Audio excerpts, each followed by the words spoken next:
Okay, let's go ahead and kick off the August ECSS Symposium.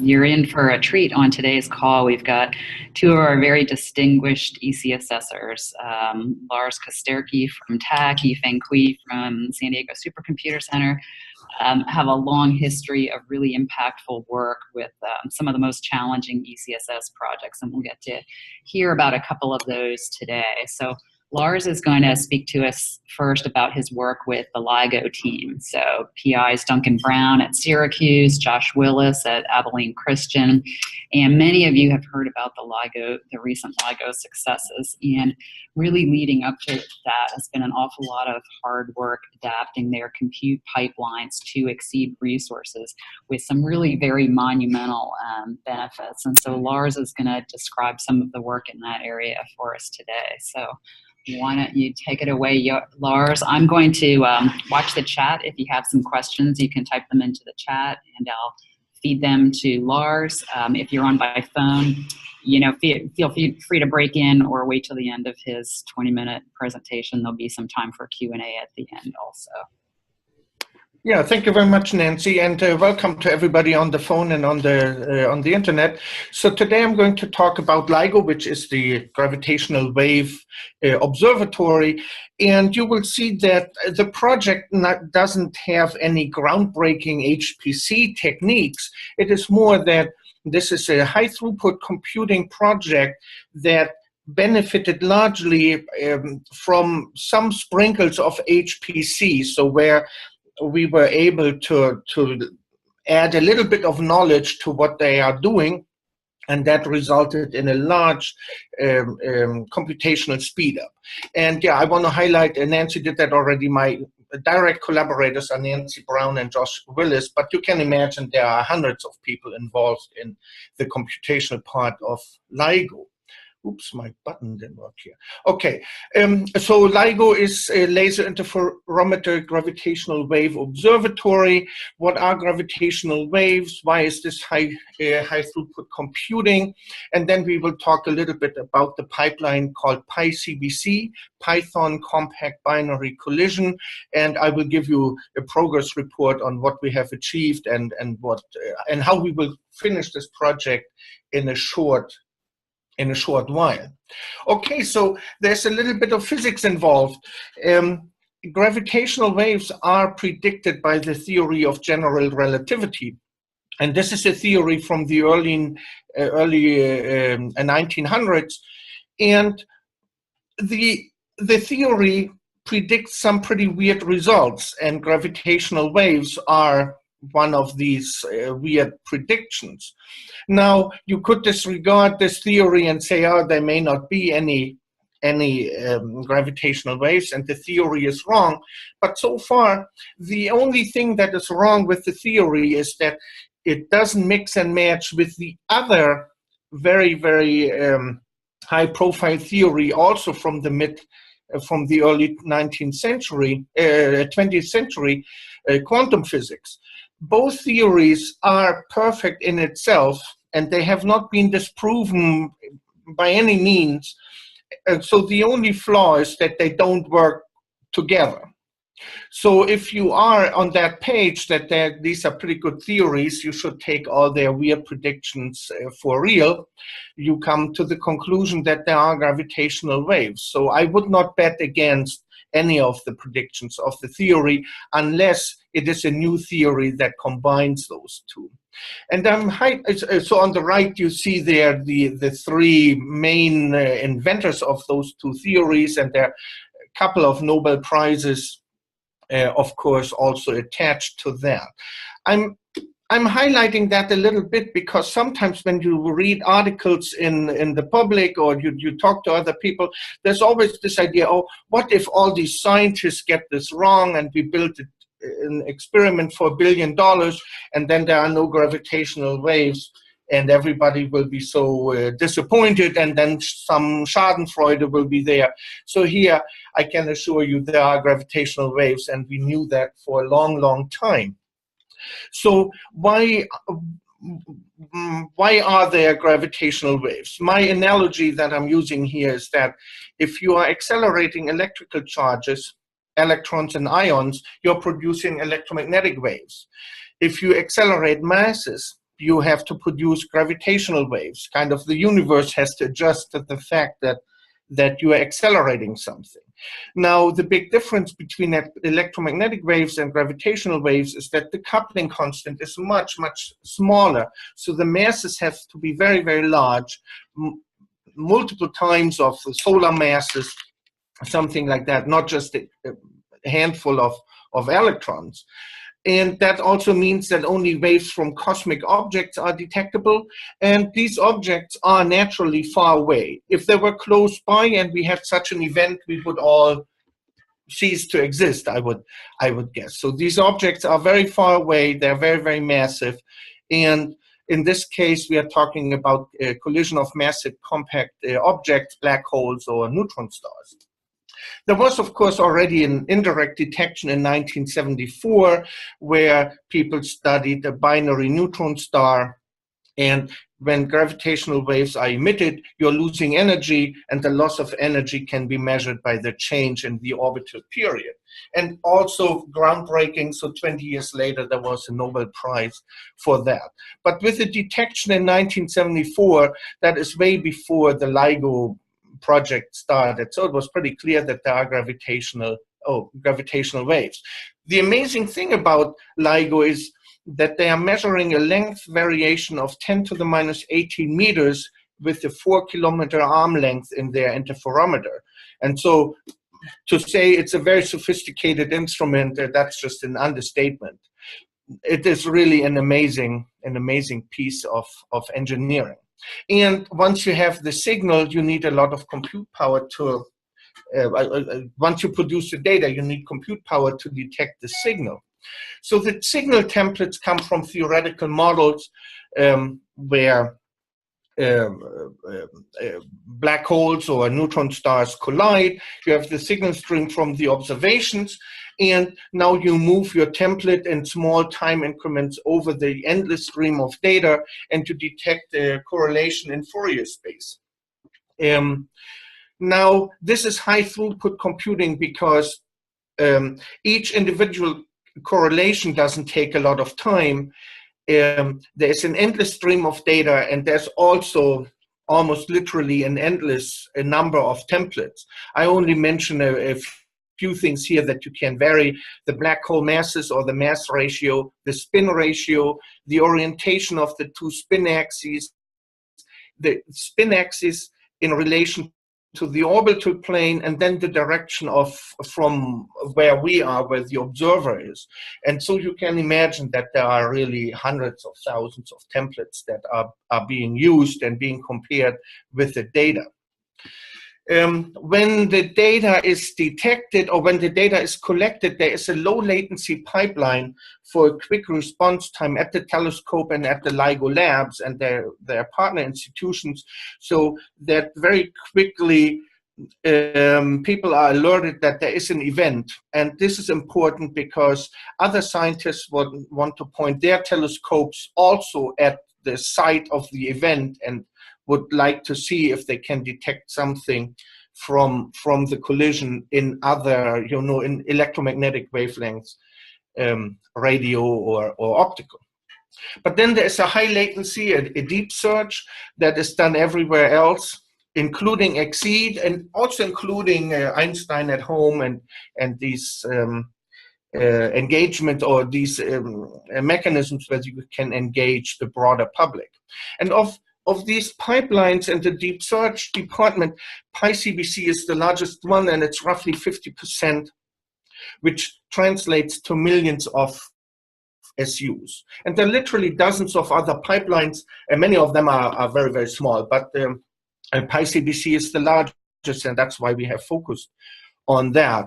The method is the template slides over the data, fast Fourier transformation is at the heart of the detection, and this all started as a serial pipeline with a single core execution. Now, there is a little bit of work has been done by other people. My friend Jakubski here at TAC, he did a lot of work 2 years ago before he left for Shell, and I know that other people at SDSC working on the pipeline or scheduling aspect of this project. So this is a high throughput, or what does a high throughput approach look like? You run many short A.out simultaneously, you use the right libraries, you apply a serial approach with one A.out per core unless you hit some constraints. And one constraint is you run out of memory, which is not the case here, but you have other concerns, which in this case is the size of the level 3 cache. The template and the signal fit nearly into the level 3 cache of a CPU, but it is not big enough to host eight data sets, 8 templates and 8 observed data sets at the same time. So you can only make good use of the L3 if you're only running one process per socket. Now is this my first slide with the timeline. So at the very beginning, it started with unoptimized C code plus some Python wrapper around it. Some outdated libraries were used for the FFTs, and it was really through the HTC, one serial A.out per core, one serial FFT per core at the heart of the calculation, which meant there was a lot of L3 contention. Then after good advice from the NSF and also from Exceed, there were tests done where we did one serial A.out per socket, but then which meant we left 7 cores idle during the non-FFT stages, but we used FFTs in a thread parallel way, either FFTW or the MKL version of that. And we got a really very, very good speed up from there. And that is a very easy step because we are using a library, and there it's just a flag, how many threads do you want to use? Of course, the whole thing suffered from the fact that the code itself was still serial. So in the third step, some code modification and parallelization was done. So now we did one parallel A.out per socket, one parallel FFT per socket. Some scaling losses, of course, in the parallel C code we had to, that's unavoidable, but overall we got an excellent overall performance boost. Now, there is a second track. So the moment the LIGO folks realized how good that would work, the FFTs work or benefit from high bandwidth, they realized that they can also use GPUs. And let me just summarize that very quickly. Calculation is done in single precision. You don't really need error correcting memory for this kind of work. The CPUs are at a relatively low clock rate, so there is not that much error correcting, or there are not that many errors that occur. And the templates have a large overlap in parameter space and time. So even if you have an error and it screws up one of your FFT correlations, just the next template will still catch the signal. And of course, they did extensive tests to do that. So the best compute for dollar was consumer-grade GPUs, so really graphics GPUs that you would find in your workstation, and then a slim host with a lot of with capability to host those. And then you use a serial or single core on host, and then one FFT per streaming multiprocessor on the GPU. And it turns out that the GPUs are actually much cheaper than the host. So LIGO is now using an old cluster that was ready to be decommissioned, and they bought cards that fit into this old cluster, and their only limitation is basically that the power is limited by a single PCI connector that is provided by the host. And they are stage 4 here is now they're using a dedicated cluster for these GPUs. Now we are coming a little bit back to what we are doing here at TAC. We wanted to port this code, of course, to our KNLs, which are one of the main components of Stampede 2. Let me just recap the Zeon considerations. Zeon host with a limited L3 cache, only one FFT will fit at a given time, and then you need to add something parallel in your C code so you have parallel execution per socket. The KNL architecture is different. There's no L3 cache, but there's a large high bandwidth memory. which offers 68 cores and 272 hardware threads. And if you're using KNLs in a high throughput computing environment, it is perfectly fine to deploy one ADOT-out per core. Here's just a little diagram I copied from a different talk where you can see how the memory can be configured. We are mostly interested in the top model there, where the MCDRAM, the high bandwidth memory, is just used as cache. So if we compare the Zeon cache versus the KNL high bandwidth memory, you will find that the 16 gigabytes of high bandwidth memory are really in orders of magnitude larger than 68 times a couple of megabytes that you would need if you had a machine with a level 3 cache. And that means that you can put as many ADOT-outs on your KNL and you will never run out of high bandwidth memory. Since we use it as a cache, obviously there's no code modification necessary. And I had that on the previous slide. Oh no, I have it here in orange. The bandwidth between the Xeon L3 Sandy Bridge is roughly the same as the KNL high bandwidth memory.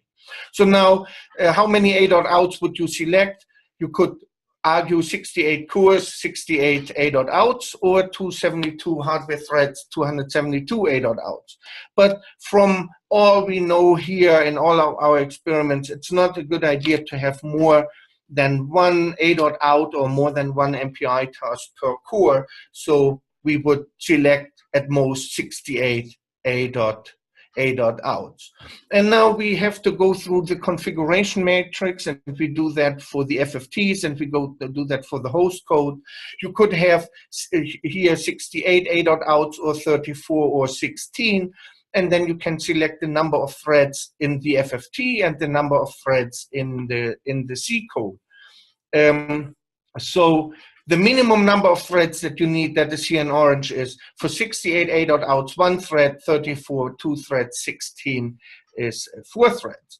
And another wrinkle is that if you are using 16 ADOT-outs, you will find that 68 cannot be divided evenly by 16. So the best approach is just to leave 4 cores idle, and to avoid a situation where a single core, or the 4 hyperthreads of a single core, where some of them are serving one ADOT-out and some are serving a different ADOT-out. So you wouldn't do any core sharing between the ADOT-outs. And the best candidates, and that's where we are right now, to just run some simple tests to find out what the best candidates are, 34 or 68 ADOT-outs. Here on the upper left is a little detail I haven't told you so far. The cores on the KNL are arranged in tiles, and so each tile has 2 cores, each core has 2 VPUs, but the 2 cores share a level 2 cache. So you could argue maybe it is better to run 1 ADOT-out per tile so that there is no level 2 cache sharing. Maybe that will give us a little bit of a performance boost. So this would be the green one here, with 1 ADOT-out per tile. And the other candidates that we are testing are with 68 ADOT-outs and where the level 2 cache is shared. And that's really already about it. Here's the summary. The project has been very, very successful. Exceed and NSF and other people have really provided essential guidance to the compute portion of LIGO. My ECSS project was focused on PyCBC, which is now highly optimized. It works on all kinds of systems, including slow CPUs for Einstein at home. We have high-end CPUs, we have GPUs, particularly consumer grade, we have KNLs. And in general, LIGO made very, very impressive progress. All the relevant pipelines are now well optimized.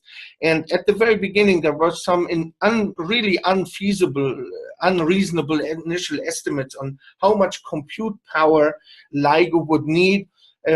I have avoided here to put a number, but all of you think of a large number of SUs that is really unreasonable.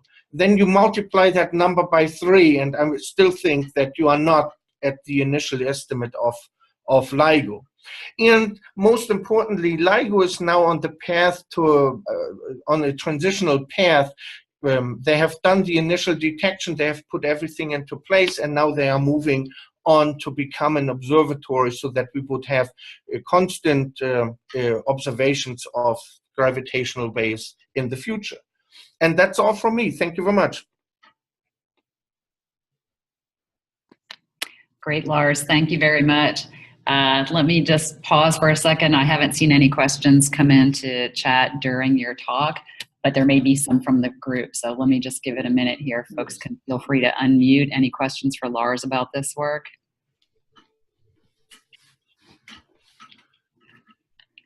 Yeah, I think it was really interesting for me, Lars, to hear about the progression of this over time, because I know this has been kind of a long-standing ECSS project that's kind of taken different twists and turns over time. Yeah. And it's rewarding to hear that things are now kind of at a level where the LIGO group, I think, understands and appreciates some of the intricacies of their computing and best practices and kind of portability and how to make use of modern architectures, and that you've kind of prepared them well going forward, I would say, for whatever kind of machines appear in their future, whether that's Exceed or elsewhere. Yeah, and whenever I talk to them, you can really see that their mindset has changed, and they're really now good stewards of the resources that they want to use. And one of their motivational the motivations is that the faster a single calculation is, the more science they can do, because there are other pipelines that can use an unlimited amount of resources. And so the more time they save in one pipeline, the more time they have for other science. Right, exactly. I mean, I think the variety, too, is so interesting to me, to see that they're using Einstein at home as well as Exceed for different parts of the pipeline, and the different types of optimizations that you have to do for that kind of hardware. David, I think, has a question. Why don't you go ahead and unmute and ask you?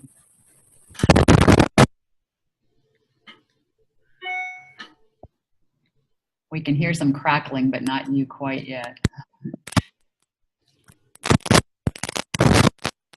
Or maybe it's better to use the chat. Yeah, you could type it in chat if you want, David.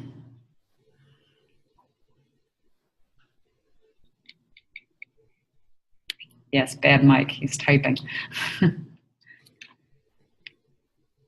Yeah, the other interesting part of the project was that there was really no rocket science involved. You know, all the advice that we gave from the HPC side was basically, for us, it was all straightforward. You know, there's a level 3 cache, use it, don't oversubscribe to it, and so on and so on. And that is also nice to see that all the knowledge that we acquire can actually being used right out of the box without reinventing something. Yeah, I think that's right. And I think, okay, David's got his question. So how about similar codes that are limited by memory cache access? Yeah, sure. In any code, you should think about optimizing for the caches. But in a normal Xeon, it's very difficult in user code to really optimize for a level 3 cache, for example. A library does that, of course, much better. And then if you think about the KNLs, because the cache there, the high bandwidth memory cache, is so large, for many codes, you don't have to make any special provisions to get good performance from that.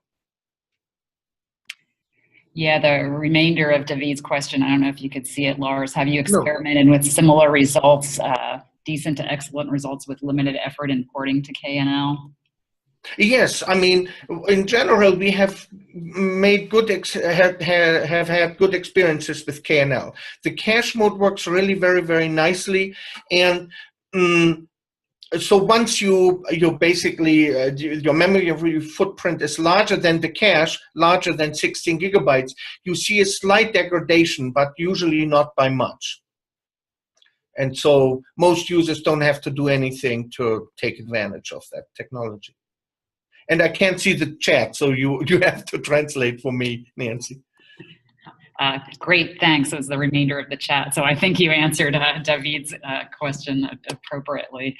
Yeah, I think I mean, one of the numbers I've heard thrown around as far as the savings to LIGO from this work is $70 million. So I think a lesson for ECSS is kind of never underestimating the value of, at large characterized as basic knowledge about HPC and kind of the impact that it can have on a project. But I think you're also to be complimented, Lars, for working well with this group who didn't initially see the need themselves. They were maybe a little bit more pushed into an ECSS collaboration. And I think on both the LIGO side and the TAC side, it's worked out really well. Yeah. So that's, yeah, these things are interesting to navigate sometimes, but with really spectacular results here. So, any other questions for Lars? Great, thank you very much for a fine presentation. So our second speaker of today's symposium is Yifeng Hui from SDSC, and Yifeng was working with PI Morgan Machete from USGS, and what they're looking at is understanding earthquake hazards. So they create these things called seismic hazard maps where you can kind of understand the hazard risks across a large geographic area, and some of that is determined by understanding kind of the subsurface structure and how seismic waves are going to propagate and things like that. And so Yifeng's been doing work in this area for quite some time with the Southern California Earthquake Consortium, and is going to talk to us a little bit about that work now. So you can, yep, great, got the slides up, look good. Okay, so take it away, Yifeng. So thank you, Nancy. Can you hear me? Yes, tiny bit faint, but yeah. Yeah, okay. So thanks everybody to attending. So I'm going to introduce the USGS project. The PI is Morgan Machete from USGS. So this project is to use exceed resources to perform a series of forward simulation for uncertainty quantifications with the purpose to improve the understanding of earthquake hazard. So there are three extract objectives here. Number one is to model earthquake ground motion to better understand the effects of a complex geological structure and also the topography on the seismic wave propagations. The second is to analyze uncertainty in rupture parameters. That's using a different code, inversion code. We are not going to talk about it here. Third one is to evaluate model uncertainties in the seismic hazard model. So the ECSS support is to optimize the finite element seismic wave propagation code called HECLIS, and to enable the multi-event simulations. So there's also I would say no advanced HPC technology in this project here. Instead, we provide some basic support for the PI's research, which is quite an important subject. So before I start, I will go over a little bit to talk about the current status of the seismic hazard modeling practice in the US. The USGS generate and also update the seismic hazard maps, so which display the earthquake ground motions for various probabilities levels across the United States, and also are applied in seismic provisions of building codes, insurance rate, the risk assessment, and also some other public policies. So the map are typically expressed in terms of probability of exceeding a certain ground motion that can affect a particular site. For example, the 10 of probability of exceedance in 50 years maps depict an annual probability of 1 in 475 of being exceeded each year. So this level of ground shaking is used for design the buildings in the high seismic areas. So the standard approach, as I show here, is the GMPE. It's ground motion position equations, which has lots of limitations. For example, source directivity and amplification of ground motions in the sedimentary basins, and also the small scale variations caused by rupture process complexity, and also 3D geologic structure. They are all not well represented in this GMP approach. So the figure here we show is the observations with that have few data in particular areas here. For example, in up to the 1 kilometer distance, and scatter significantly about the predicted value. So from there, simulation-based approach replaces the empirical GMPE to use waveform-based intensity measure relationship to calculate the seismic hazard curve. So this is fundamentally accurate, like what we show here from the SCAT, the project called SciShack, that provide much more detailed information about the time dependence of the seismic hazard when you compare to the ground motion position equation approach. So which is very well verified and validated. So the USGS project here to study is a real case of magnitude 7 earthquake on the Salt Lake City segment of the Wasatch Fault Zone, and also study the uncertainty in the PSHA, and PSHA is the probabilistic seismic hazard analysis. So with the PSHA research, there are two fundamental challenges, like what we see here in this figure. Number one is the aleatory variability of the large magnitude earthquakes produced by complex fault system, so which is natural randomness in the process. The second is about epistemic uncertainty, and which is a scientific uncertainty in the model of the process. So these are quite challenging. So in the whole PSHA process, there are three components. One is about the waveform modeling. So the second is about intensity measures. But the first is about the rupture forecast, which is critical. So there's a good progress made, and in last some years, with changing from the time independent to time dependent in this effort. What you see here, the Uniform California earthquake rupture, version 3 now, and also changed from the static to dynamic. Used to be the USF2, now it's the USF3, but that's still empirical. So for the long run, you want to change from empirical also to the physics-based approach. So that's using the earthquake simulator, like the one we see here, RSQCM. That's a different code developed at the UC Riverside that accounts for the physics and also earthquake nucleation and the stress transfer. So we have several people from ECSS to support this effort, including the Dmitry Pokrovitsky and also Amit Chirazia, so who provided the code tuning and also the visualization for the effort.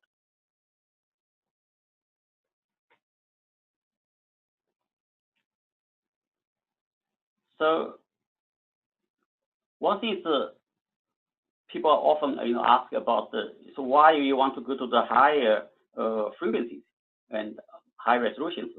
So there's a practical reason for it. If you look at this map, the seismic band, as example here, what is shown on this figure here is from 1,000 seconds in a period to a fraction of seconds from So this is a kind of from engineering like interest is in the range of from 0.1 hertz and to the 10 hertz. So that's pretty much from the tall buildings to house, and then to the stiff structures like nuclear power plant. So PSHA modeling is now capable of doing the 1 hertz roughly, but the need is up to the 10 hertz. So which challenges now the computing resources across the board. So the SCAC is now developing this continuous mesh based approach. So that's with the hope to improve the speed up of this process. So in the process of the modeling at the high frequencies, the new physics must be addressed. So for example, here with the frequency dependent attenuation and also small scale heterogeneities and the plasticities and so on, they are very important. Also the topography, like the one example we show here, the with or without the surface topography. You will see as the PGA is the peak ground acceleration. It will cause to reduce the peak PGA after introducing the surface topography. So now let's look into about the code itself, the Hacker's code. So this is a community code used by SCAC, and it's octave-based finite difference code, originally developed as CMU, and the forward server has second order accuracy in both time and space. So the Hacker's code solves the PDE by approximating the spatial variation of the displacement and then also the time evolution with the trilinear elements and also so with the triangle elements approach here. So what you see actually, this code has been used in 2003 and for 1994 Northridge earthquake simulation using 100 million grid points back that time, and achieved 1.2 teraflops, was Golden Bear the prize winner, and John O'Bannick of PSC has supported this code for many years. So the code has end-to-end capabilities, and from input data meshing and source generation to the server itself, and also to the output visualization into the one end-to-end capabilities. So among these steps, the most expensive step is the server itself, and so which can take like more than 90% of time to compute the stiffness contribution, and then you have MPI communication, then you compute the new displacement, and you have communication again. So there's 2 communication steps within each time step. So now we take a look on the surface topography. So the effect of topography and also the material heterogeneities, they are very significant at the higher frequencies. For example, the topographic relief may lead to reduce the ground motions by up to 50% if you look at the previous studies. So in this project, it analyzed a data set collected from the Mission Peak. That's part of the Santa Clara Valley in the Bay Area. So here you show actually it's a vertical cross-section through the Mission Peak along the line of seismic array. In the yellow here to show is the path of the cross-section.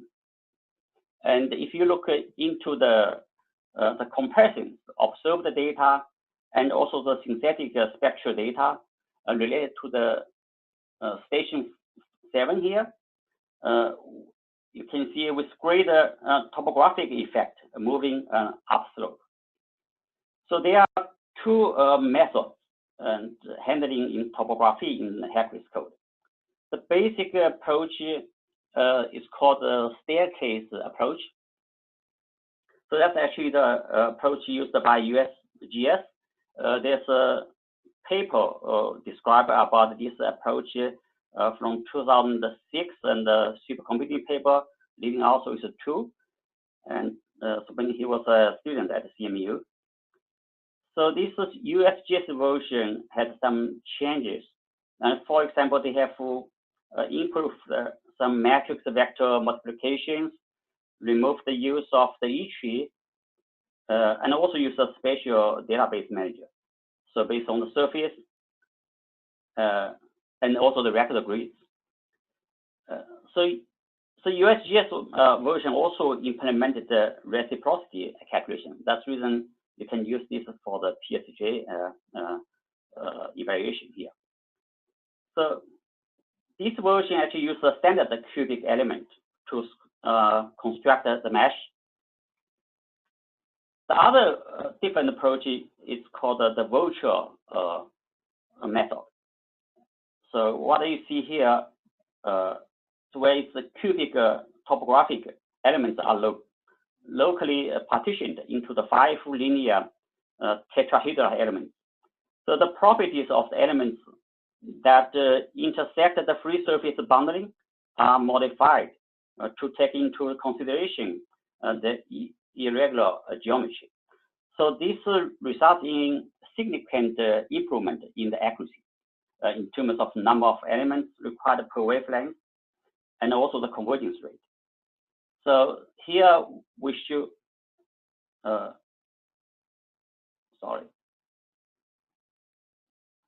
So here we show a concept model. So that's fictitious domain representations discretized by the Cartesian mesh of the uniform element. So, and also we show a homogeneous 3D mountain here of elastic material slope here in this case. So now let's look into the scaling with this code. So the figure I show here is, not from me, it's from Ricardo Taboada, so when he was a student at CMU. And the Heckley scaling shown here with both the weak scaling and also strong scaling, at quite a large problem size. And this is only for the server part, mostly. So for the weak scaling, it's on the left side, and you have the element number from 120 to 11 billion elements. From the right side, you see the strong scaling, and this is for the fixed problem size with the maximum wave frequency of 2.8 Hertz, and also a measure of 1.5 billion elements. So the code scales pretty well at a larger problem size, except to the end. So when you move to the 100,000 cores, you do see a little bit of degradation of the performance. And here you see communication time goes up a little bit, and also there was a little I/O additional time required. So the code scales well at a large problem size, as I mentioned, but the USGS science case in this project and has used a pretty small problem size, which is a little more than 8 million elements. From there, the scaling is not the good like what we show here. I'm going to talk a little bit later. So for the ECSS project, there are quite a few different steps, and I started with some initial tests, including the benchmark on the Stampede and the Comet, and select between different compilers. The mesh is not the issue itself. The output has some room for the aggregate in a buffer to avoid the system access. So also had like a few small bugs fixed. But here is one basic example of the code tuning. It's provided in using the DDT. So the most expensive function in this code is called solver_run in the p-solver.c. So which generated an unstructured mesh and solves the linear system. And what you see here is more than 18% of time is used to check if the vector of displacement and also its derivative are filled with all 0. So if yes, you will use some simplified, and otherwise use the full size the matrix vector multiply functions.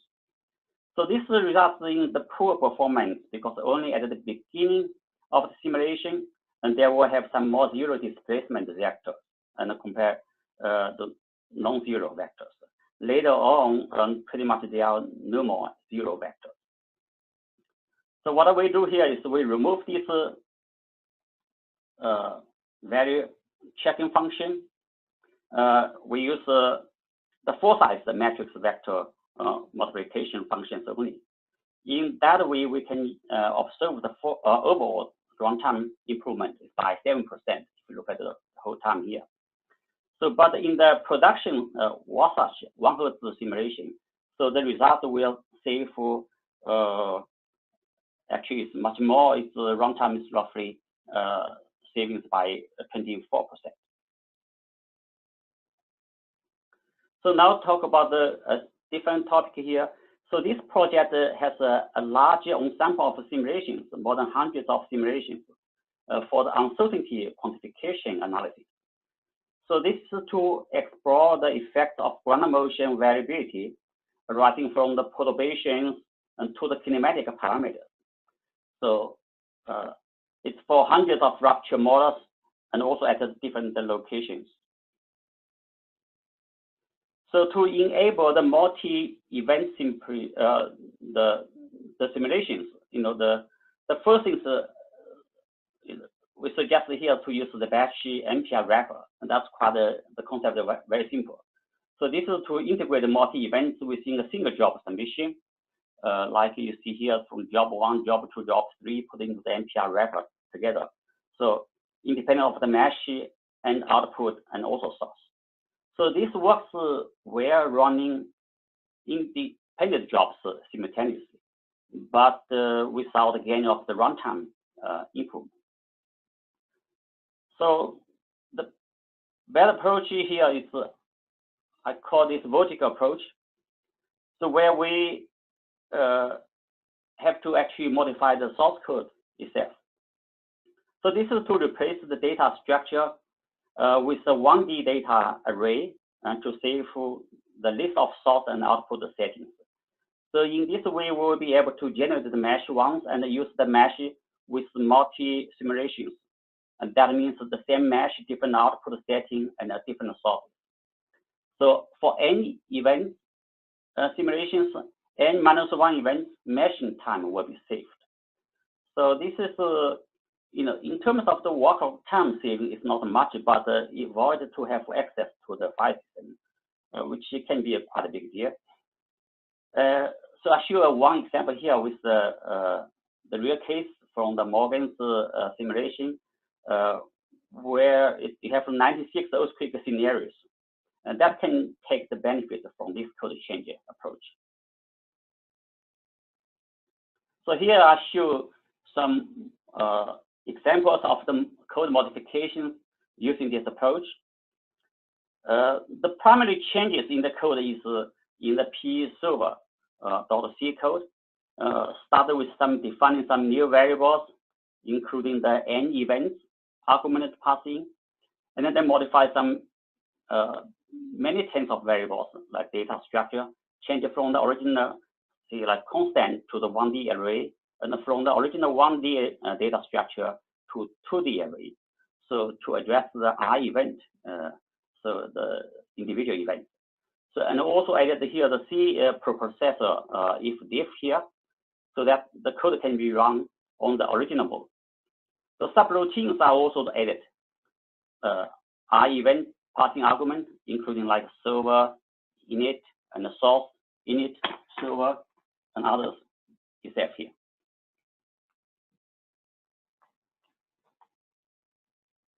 The third approach to enable the multi-event simulation is, I call it hybrid.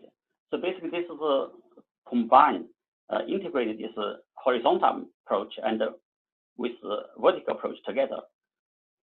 From the top here, you have the job 1, 2, 3. It's managed by the MPI wrapper, but within each job, you have different sources So it can be adjusted at runtime in the setting to modify.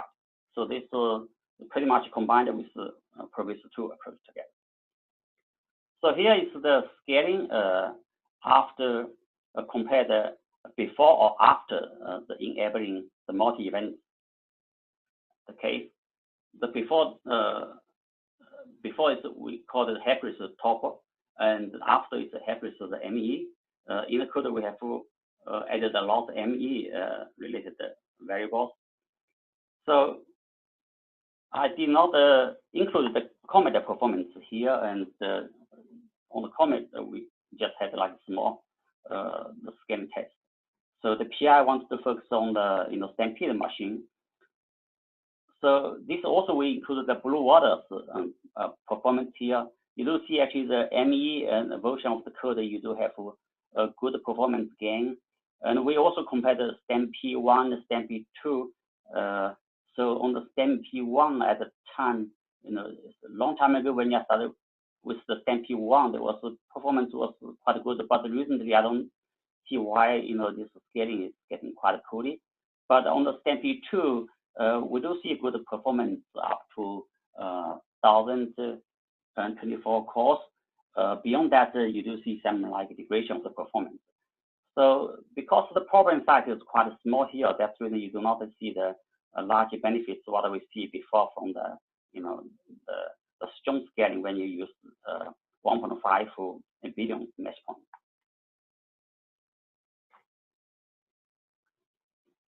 So to enable the large ensemble of runs of geometrically similar forward simulations, there is a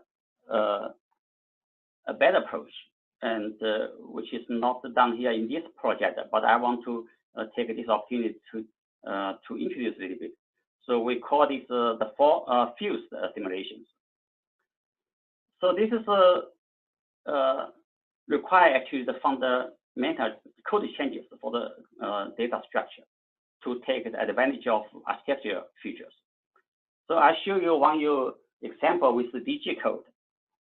We rewrote from the scratch for nice landing case, and where we demonstrated that seismic simulation can outperform a single forward simulation by 1.8 times to 4.6 times. Depends on the choosing order of the method. So if you look at the traditional non-fused simulation setup, so that defines a fixed input and run the forward server S and then to obtain observations O. And the fused simulation approach will operate on multi-inputs.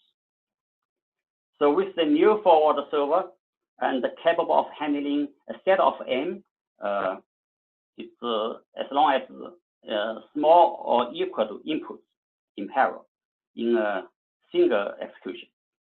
So this is to obtain the set of observations. So I show you one practical example here, a kernel K1. That's for the multiplication with Jacobius and the flux observers. So from A here is 9 by 9 sparse matrix, B and C are dense 3D tensors, and the B is the input, C is the result. So A is applied here to all planes. So we can match the length of F here with the SIMD length. For the night landing case, we leverage the AVX 512, offering a double position vector length of 8 inches. So that means we can have the number of fused simulation for 8 for this case. So we use K as slowest dimension and followed by the 9 quantities based on the degrees of freedom. And then the mode N to the finally we have the M forward simulations as fastest dimension of all respective data structure. So each element in this case here is represented by a 3D tensor. So there are quite a few different advantages with this fused method compared to the non-fused. The number one is about the read-only data structure, so that are shared among all runs. for the case here, the fourth order accurate simulation. So known fields require probably like more than 8,000 bytes per element. So that's 67% of this requirement will be read-only data. By fusing 8 rounds, we only need 28,000 bytes, which reduces to the 20% of the requirement for reading data. So that will increase the arithmetic intensity by 2.5% as we show here.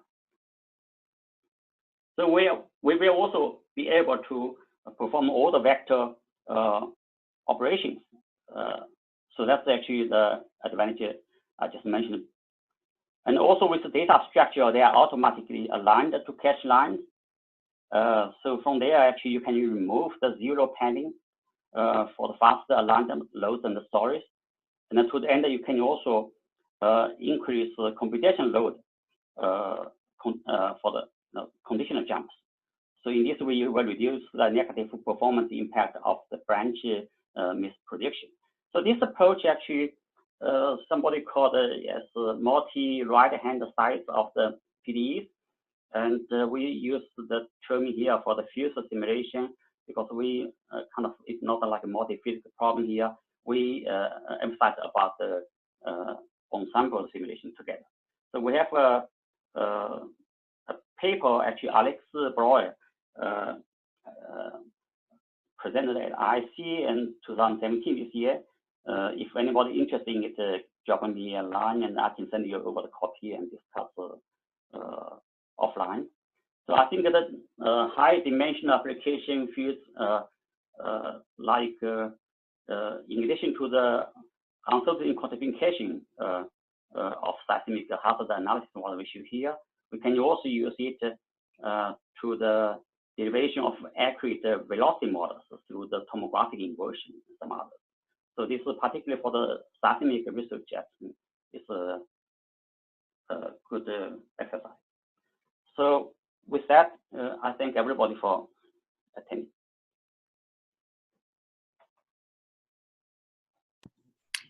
Yifeng, thank you very much for a fascinating talk. Let me take a break here, see if there are any folks on the line who have questions. I did not see anything come in via chat during the talk. Yeah, I think there were a couple of things that were really interesting to me. One was it seemed like the Hercules code had quite a long history, and I wonder what it was like getting involved in a code that has that kind of a legacy and making modifications and that sort of thing.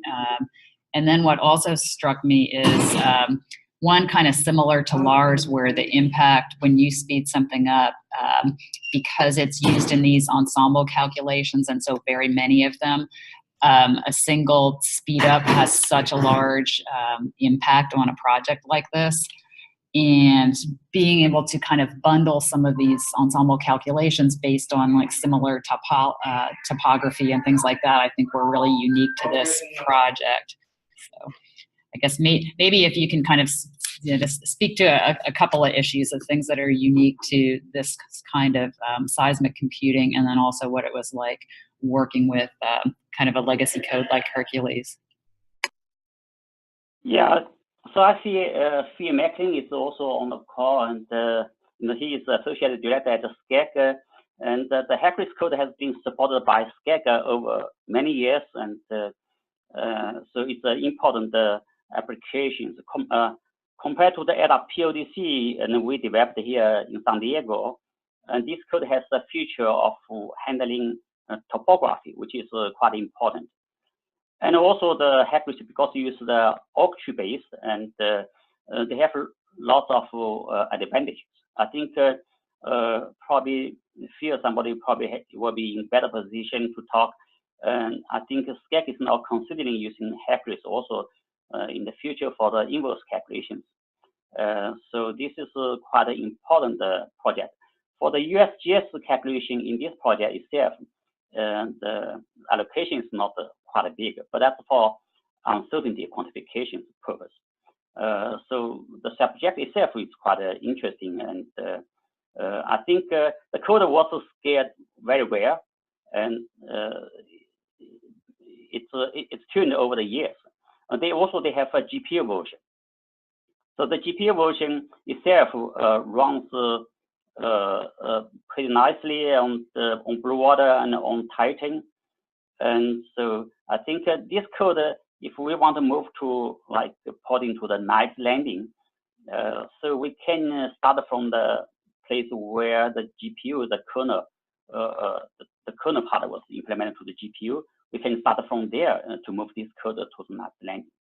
But of course, this is beyond the scope of this ECSS project. It requires some collaboration with the CMU, with Ricardo. He is now at the University of Memphis, and also the SCAC is there.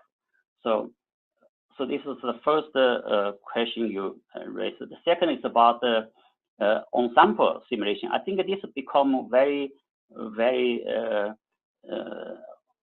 frequent now, quite often in lots kind of application areas, and so emphasize about the workflow and how you can have provided end-to-end capabilities. But at the same time, you want to have also you have to consider about the architecture changes, like the field simulation approach we showed here. You really will be able to take the benefits of the night landing the features, but you do require some data structure changes. So that requires some effort. But I think this is one of the examples showing actually how we can prepare the applications for the exascale and the computing in the future. Yeah, thanks very much, Yifeng. We are at the end of our time. Any final questions for either of the speakers? So as Yifeng mentioned, they have a paper related to this work that came out at ISC recently. You can contact either of the presenters on the Symposium website. There's contact information for the speakers, and their slides will be up there, as well as the recording of this symposium. So thank you very much for everyone for taking time to join, and I hope to see you back at the September ECSS Symposium. Thank you very much. Yep, thanks Lars, thanks Yifeng. Thank you, Brian. Yep.